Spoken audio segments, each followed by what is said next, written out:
Right, so day 16, secure coding SQLi is the king, the carolers sing. What's the story we've got? So we set to have all the apps secured, the elves have turned towards one Santa uses to manage the present deliveries for Christmas. Elf McSkidy asked Elf exploit and Elf admin to assist you in clearing the application from SQL injections. When presented with the app's code, both elves looked a bit shocked and none of them knew how to make any sense of it, let alone fix it. We've used to have an Elf McCode, but he founded a startup and doesn't help us anymore. After a bit of talk, it was decided that the elves returned to carrying a pointy hat and appointed you as the new Elf McCode. So it's the hat that qualifies you. Right, congratulations on your promotion. Deploying the virtual machine. During the task, you'll use the virtual machine where all the tools you need are already installed. The instructions on what's available and how to use it will be provided further ahead. Since the VM takes a couple of minutes to start, it's a good idea to check the Start Machine button at the top right corner now, and then access the contents of the machine. You'll only need your browser. You won't need the attack box or VPN. So start the box. That sounds like a very toxic work environment. I know, gatekeeping, aren't they? Just pointy hat is what you need. So an SQL or SQL refresher. Structured Query Language, or SQL, is the traditional language used to ask databases for information. When you build any application that relies on a database, the app will need to create SQL statements on the fly and send them to the database engine to retrieve the required information for your application to work. Luckily for you, SQL was built with simplicity in mind. Its syntax is supposed to resemble straightforward English sentences to make it easier for programmers to understand. Before explaining the SQL syntax, let's talk about the specific database engine used in our application, MySQL. MySQL stores information in structures called tables. Think of them as any table as a spreadsheet document where you have columns and rows. For clarity, let's check one of the tables in use in the current application where toys are stored. So we've got a primary key, a creator ID, so foreign key, and name, description, fabrication date, quantity, minimum score. We've got rows and columns. As you can see, each row of the table corresponds to a different toy, and every column is a field in the data that describes that toy. Looking at the third row, we can see that our toys contain a toy named Car, and that there are 12 units available for it. As mentioned before, when an application needs to retrieve information from the database, it will need to build a SQL query. Queries are simple instructions that ask for a specific data in a structured way that the database can understand. To query information, we use select statements indicating which rows of the table we want to retrieve. And if we wanted to get all of the columns from the toy table in our database, we would use the following statement. So select star, so the star is everything. So select everything from the toys table. Notice the asterisk, which indicates that you want to retrieve all columns in the table. If you need to ask for specific columns, you can replace the asterisk with a comma-separated list of the columns that you want. For example, to retrieve only the name and quantity columns, you can use the following query. Select name, quantity from toys. All of the table rows are returned in both cases as before, but you can filter those if needed using a where clause. Suppose you want to filter the results of the last query to only get the toys for which you have a quantity of at least 20. You can do that with the following statement. So here's the same statement we had before, with the addition of a where quantity is greater than 20. Missing Al streams. Is he not doing any for Christmas? In the real-world apps, you are likely to find much more complex queries in some cases, but what we've covered so far should be enough for the rest of the room. So you're not going to go into like... He said he will. Cool. So you can actually put like select statements in the where clause and have subqueries and all sorts, or within the from as well. So but he never Lots of does fun. run away at his parents.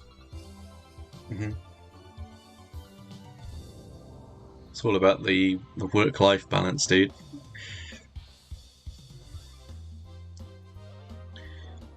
So, sending SQL queries from PHP. Now that we understand how a select statement works, let's see how a PHP application builds and sends such query to MySQL. Although we're focusing on PHP and MySQL, the same idea generally applies to other programming languages. The first step is always to get a connection to the database from the code. To do this, PHP includes a MySQL extension, which provides the MySQL connect function. The function retrieves the IP address or name of the database server as the first parameter. It's the $server parameter, followed by the username $user and password $pwd. Finally, the name of the schema to use, which is just an identifier to the database of which we're connecting. As a result, the function returns a connection handler, which can be used to send further SQL queries. Think of the connection handler as a variable that holds the connection information to the database so that queries can be sent to it. So there's the parameters that you need. So the server, user, password, and the database name, like the schema. Then db equals the output of the MySQL connect function with all those parameters passed in. So once the connection is made, we can issue SQL queries using the MySQL query function. The first parameter we pass to the function is the connection handler that we got before. The second is the parameter, which is a string containing our SQL query. First challenge is ahead. There's another afterwards. Oh, cool. So here we've got a query which equals the string select star from users where ID equals 1. So that's just going to get all of the users where the identifier is 1. So this will be a single row of whoever that user is. And then the result set, so elves is SQL query, the database that we want to use, and then the query that we're sending. So, and a final one where you need to get 4 flags. Nice. So as a result of executing this query, we'll retain a SQL result set and store it in the elves variable. A result set is nothing more than an object that contains the results of the query, which can then be used in the rest of our program to access the result data. As you can see, it's as easy as building a string with our query and sending it to the database.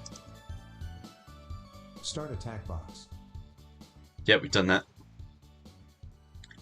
So, building the dynamic websites. Here's where things get interesting. If you check Santa's web application, you can see an elf profile by using the URL like this. So we should be able to use that. It wants to load. It's doing it slightly. We've got the title pulled in. There we go. So let's do a side by side, my favourite. It will load. Eventually. So depending on the number that you put in the ID parameter of the URL, you'll get served the profile of a different elf. Behind the curtains, this works by creating a SQL query that embeds the ID parameter value and returns the information on the corresponding elf. So here we've got an example. So we're selecting all from the users where the ID equals the ID of elf McSkidy. So this isn't a 1 in our case, it's the 2, so ID equals 2. In the code it looks like this, so select all from users where ID equals, and then we're getting a PHP parameter for ID. In the first line it builds an SQL query that concatenates the get string ID variable as part of the clause. Note that in PHP you can access any parameter in the URL with get and then whatever the name of the parameter is. This query will ask the database for all columns in the table users that corresponds with the elf of a specified ID. The second line sends the query and returns the information of one particular elf as a result set that we store in elves variable. The rest of the website then passes the result set and renders the page accordingly. If you test the website, you can see that it worked as expected. You have, however, introduced a SQL injection vulnerability in your code that could allow an attacker to dump the whole database. And that is because you're concatenating the query, which is a big bad. I'm sure it's going to tell us that in a minute. So SQL injection, the problem with the method shown above is that it takes the untrusted input from the user, which is this parameter here,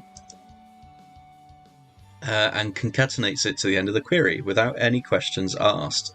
As seen in the previous day's task, our app should thoroughly validate any input that the user sends it before using it. If we don't do that, unexpected things can happen. In the case of SQL, in our example, the attacker can send SQL syntax through one of the various parameters of the application's URLs, which might end up being concatenated in some SQL query in the code, potentially changing its intended purpose. Let's get back to the elves profile page to understand this better. Remember that the application is creating a query by concatenating whatever is sent in the ID parameter as part of the where clause. If the attacker sends the following through the ID parameter of the URL, so this section here, when the PHP concatenates -1 or ID equals 4 to our SQL statement, it will end up with this query. So we do select all from users where ID equals -1 or ID equals 4. Suddenly, the attacker has injected some SQL syntax that when concatenated to our original query ends up serving the data of the elf with ID equals 4 for some weird reason.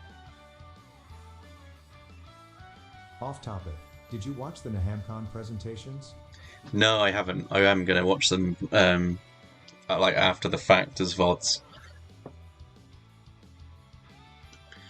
If we read the resulting query string, we can see that the where clause was modified to filter out the elves that either have ID -1 or ID 4. Since the ID values used by the database are likely all positive numbers, no elf should match -1.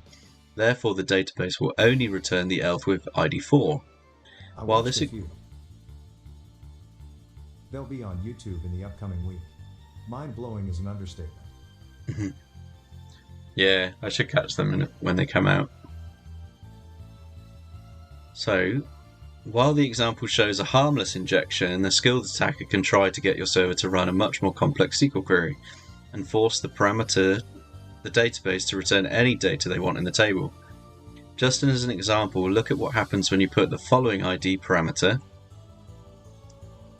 So here we're doing -1 union all, so we're creating a join, or really a union of another data set. So we're saying select null username password null from users.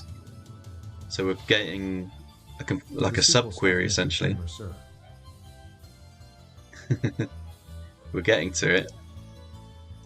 Do you want me to actually run these things?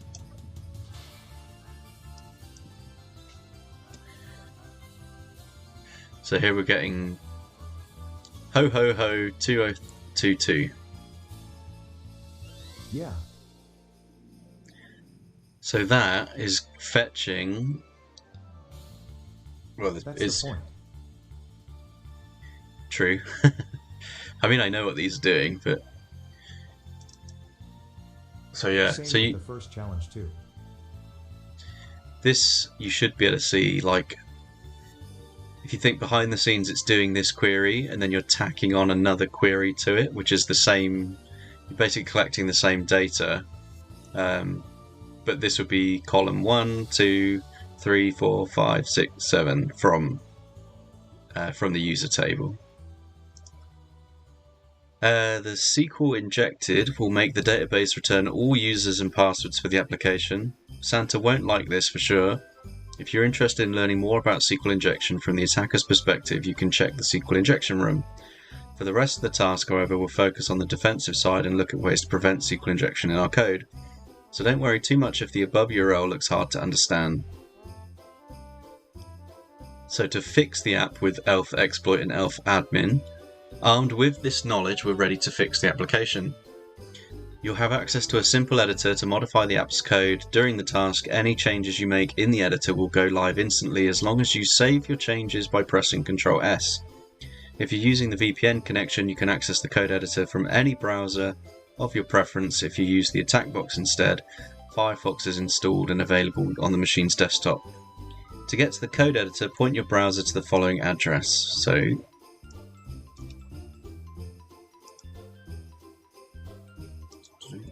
we'll have that one there. Okay, so we've got an IDE editor. Username is coder. Don't save.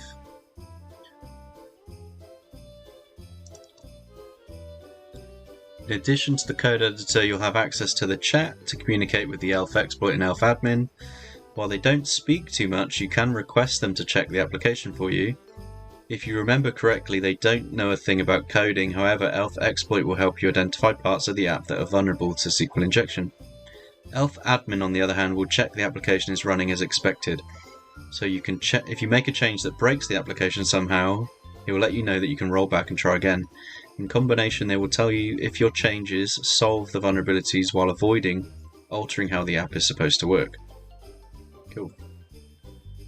So you've got one acting as like a, I guess he's like a static code analyzer detecting vulnerabilities, and this one is just like a compilation checker. This is one of the flags. Okay. If you ask the elves to do a recheck of the app, scroll down to the elf chat and run the checks button. Remember that you can always check the website after any changes by visiting the following link. And now let's get to work. Last flag didn't work for me and I did everything by the book. Recheck 3 to 4 times. Cool, so before we fix it, let's see. So we've got what is flag 1, flag 2, flag 3, flag 4. Okay, so assuming we should get the flags as we go. Is it going to tell?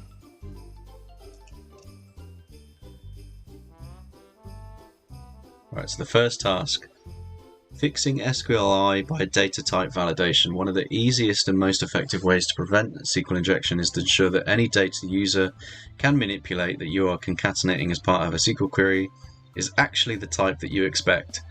So if we go to our elf chat and click on the run checks button,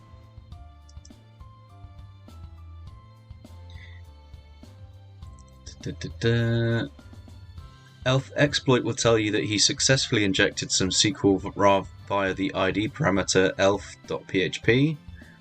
Let's open the file in our code and look at the lines 4 to 5. So elf.php, so it's third one down. And then 4 to 5. So here's our query with the concatenated value. The website takes the ID parameter from the URL and concatenates it into a SQL query. We can reasonably assume that the website expects an integer to be sent. To avoid injections, we can convert whatever the user input in the ID parameter into an integer. For this purpose, we'll be using intval function. This function will take a string and try to convert it to an integer. If no valid integer is found in the string, it will return 0, which is also an integer. To clarify, let's look at some values and how they would be converted. So intval123 converts to 123 as a string to a integer. Intval try-hack-me can't be converted, so it returns 0. Intval123 try-hack-me can convert the first part and not the last part, so it converts to 123.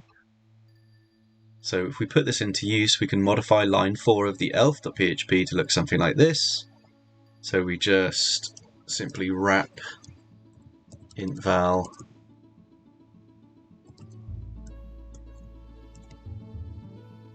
like that. That way, even if the attacker sends this SQL injection payload through an ID parameter, the app will try to convert it into an integer before concatenating it as part of the SQL query. In the worst case scenario, the string will be converted to 0, which is still harmless in this particular case, because it will just try to return the ID, which is 0, which there isn't one, so you just get like a blank page rendering. Make sure to press Ctrl S, so Ctrl S, file saved. Ask the elves to recheck the app, this time Let's recheck. This time elf exploit will again tell you that he can inject SQL but in a different way. This happens because the ID parameter he used twice in elf is used twice in elf.php. To perform two separate queries, one of the elves is one to get the elf information, another to get any toys built by them. So we need to find where this happens and fix that vulnerability. Once you do so, the elves will ask the elves to recheck to see if your fix is correct. So we should have another SQL query somewhere. Here we go. So we can just copy our intval.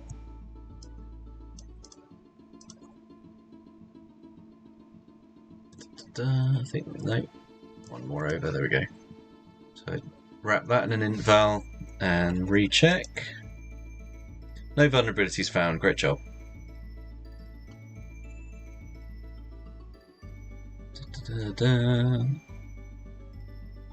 So, oh yeah, so here we got our first flag. So THM, let's copy that. Let's go answer the question.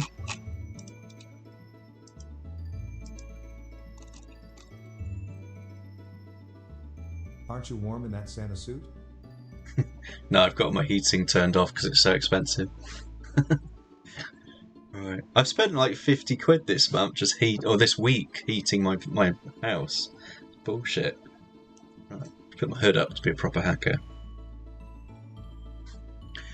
Right, so where are we at? So we did this bit.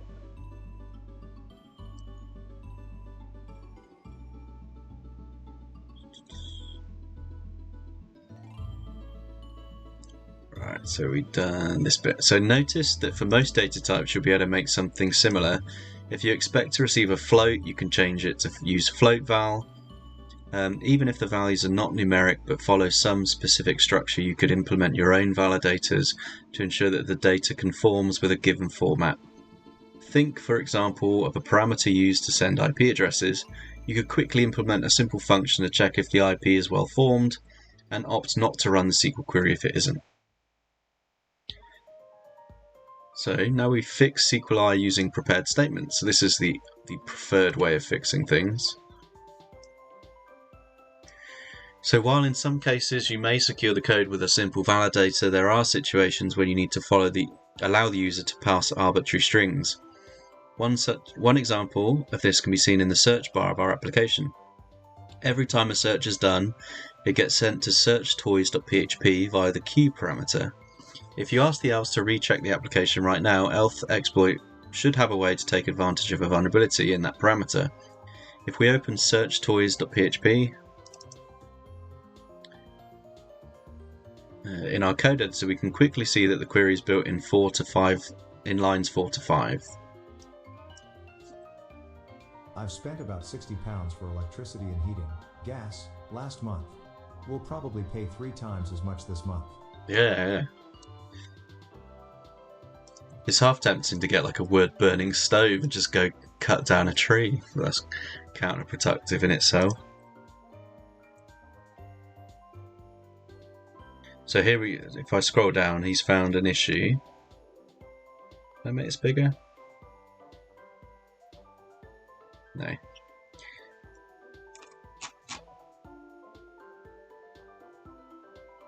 I can inject SQL into the application to force the DB to send back all users and passwords to the application. Click here to see the attack in action. So here we have, let's go full screen for this one, then I can fit it all in. So we've got concatenation again, but this is a string, so we can't use our input, or not really an input validation, but a type check. So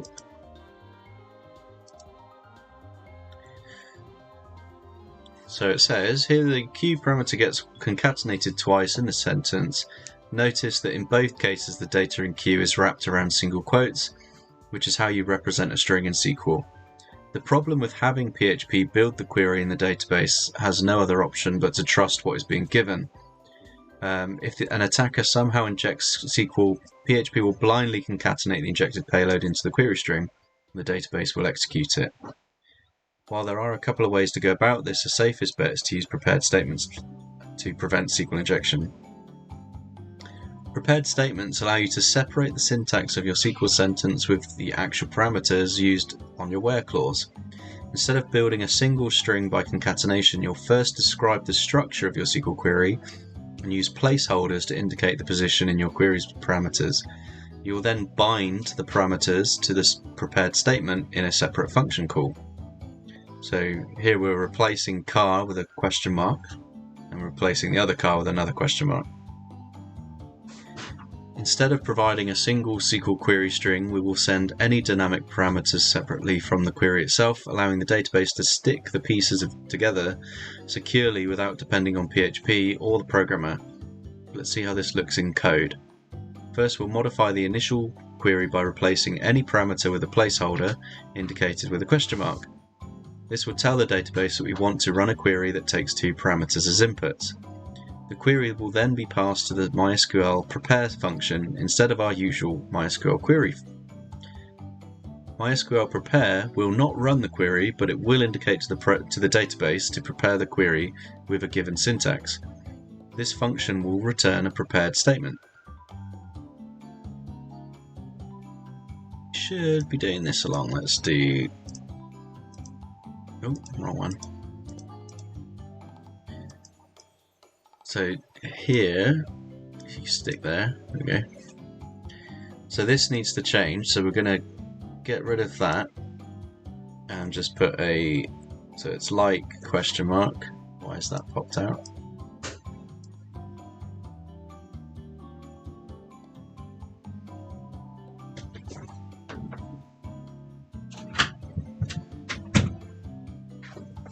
Shut my door because people don't understand.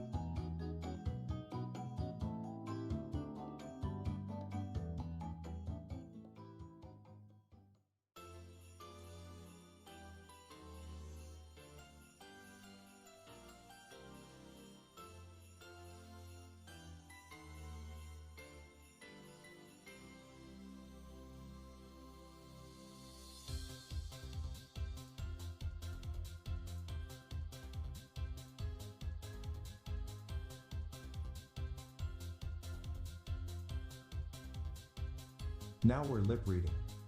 Cool. Oh, there we go. Sorry. I was just shutting my door. So yeah. Says, you're on mute. So I just took the parameters, changed them to question marks, changed the query to prepare, and now toys rs will be something else. Good job they didn't hear your rant. Yeah. Herder of cats No, my says, rant was complaining about people smashing stuff in the other room, and you can hear it on their microphone. It's like... Lottie says, hey.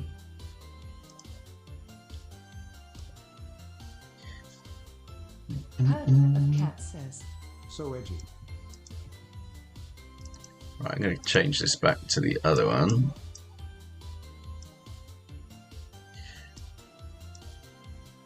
You were the only one hearing that.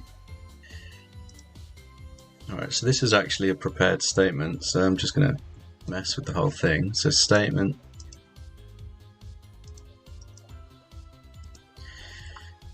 So, if we scroll down, so I'm going to do it alongside what it's telling me to do.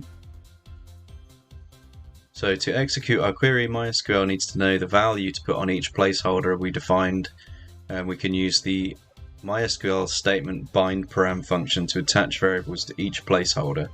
This function requires you to send the following function parameters. First parameter should be a reference to the prepared statement to which to bind the variable. The second parameter is a string comprised of one letter per placeholder to be bound, where letters indicate each variable's data type. Since we want to pass two strings, we'll put SS in the second parameter, where each S represents a string typed variable. You can also use the letters I for integers or D for floats, and you can check the full list on PHP's documentation. After that, you'll need to pass the variables themselves. You must add as many variables as placeholders defined with question marks in your query, which in our case are 2. Notice that in our example both parameters have the same content, but in other cases it may not be so. In the resulting code, this would be as follows. So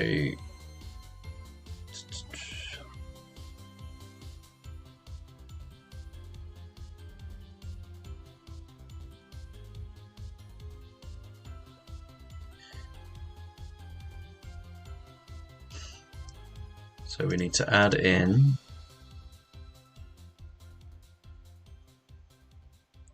that's the prepared statement. We need to add a $q equals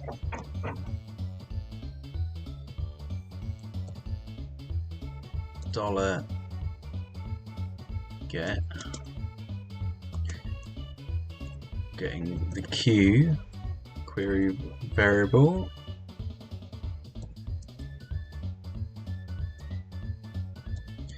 and then we also need to do a MySQL stmt bind param. We're taking our statement, passing in 2 strings, and then we're giving it, just going to put q in, $q without the quotes, $q. Once we've created the statement and bound the required parameters, we'll execute the prepared statement using MySQLi statement execute, and it's stmt. Finally, when the statement has been executed, we can retrieve the corresponding result set using that get results, and then this is where we add back in the toys.rs equals MySQLi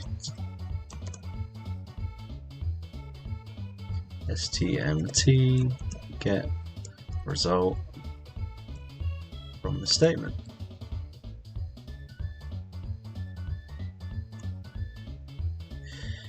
Our final resulting code should look something like this, which is a good start, yeah. And then be sure to save the changes using Ctrl+S, which we've done.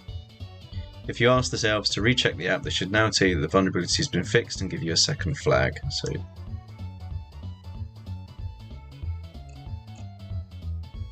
there we go, just popped in there.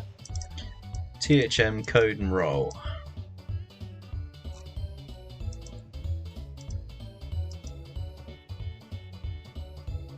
Right, to finish the job, there are still some SQLi vulnerabilities to be fixed in code. Using the help of Elf Exploit and Elf Admin and the knowledge we've gained, secure the remaining vulnerabilities to get more flags. So, it's just leaving you to it to go find them. So, we've got, what's Elf McCode saying? I can inject SQL to force the database into returning Evan Noel as one of the receivers of Animal Farm, even if Evan didn't get enough good boy score to get that present. You can access here to see what I mean.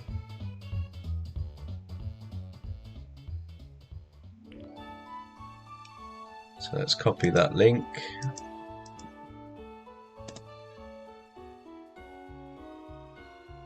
Infinite_T says, Yo. Hey Infinity. So he's got 7 points. He needs 8.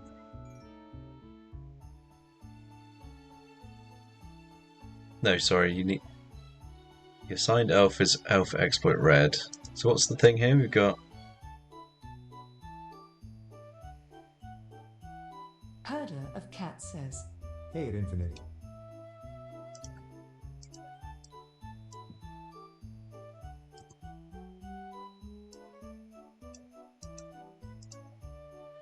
So we've got an elf profile for the toy. Okay, so that's the same one. So what did I copy before?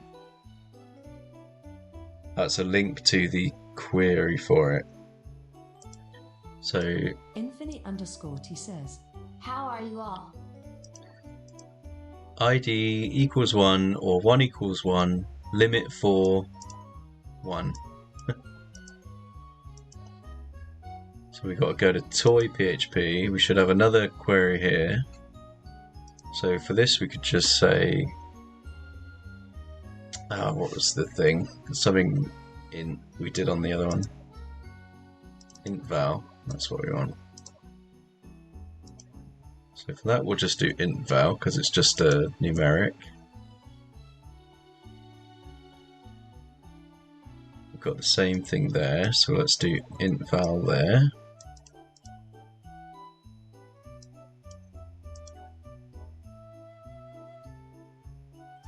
It's just really annoying having this fucking side thing.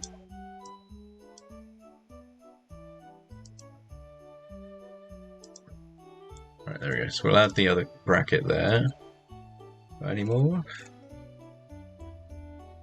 No. So we've got another one there I can see. That's just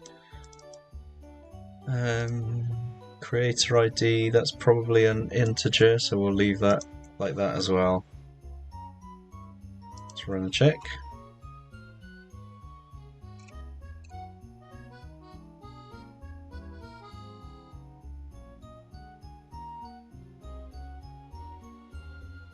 Toy.php. So you can still inject into it.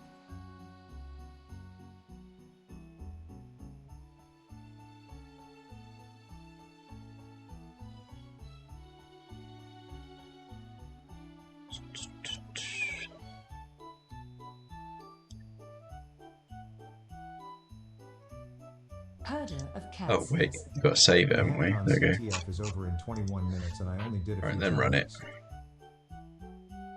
There we go, cool. So if you save it, you get the flag, so there's that one. Worked about 10 minutes on it yesterday.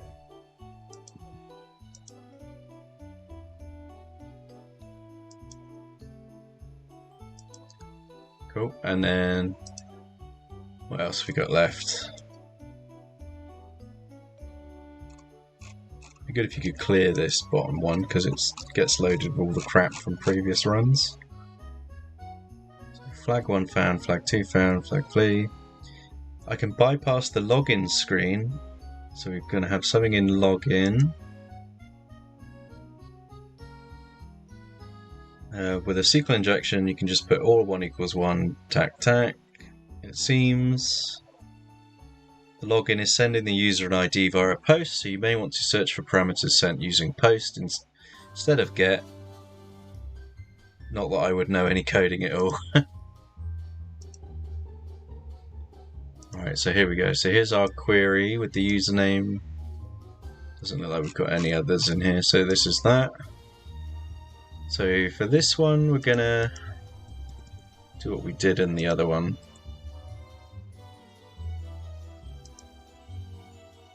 So instead of query, we're gonna do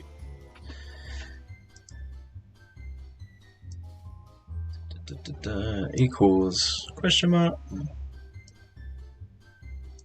Question mark.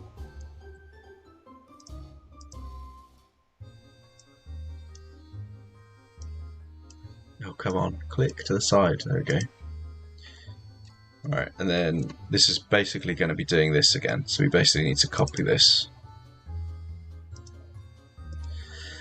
So we need another statement.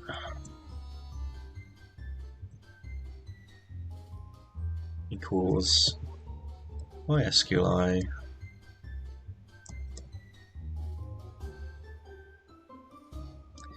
prepare. I'm going to prepare DB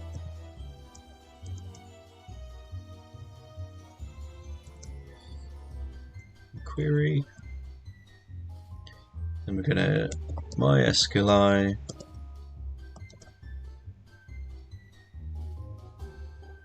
find params. So statement. We've got 2 strings again, so one for username, one for password. And then we're going to pass in username. I'm going to pass in password.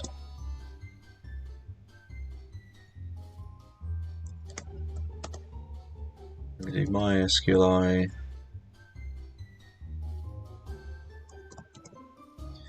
Statement. Let's execute.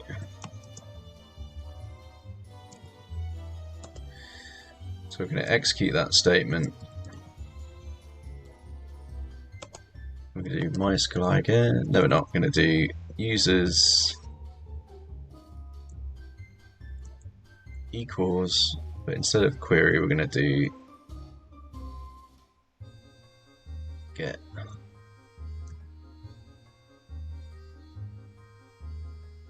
Statement get result. And then rather than all this rubbish, we pass the statement again. Cool, so that should have worked. Let's run it. Flag 1, flag 4.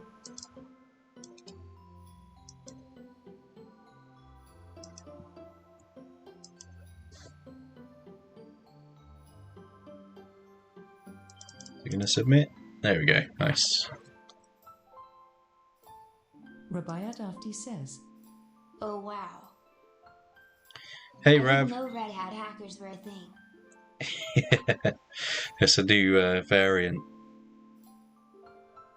We get vulnerabilities and give them to small children that have been good.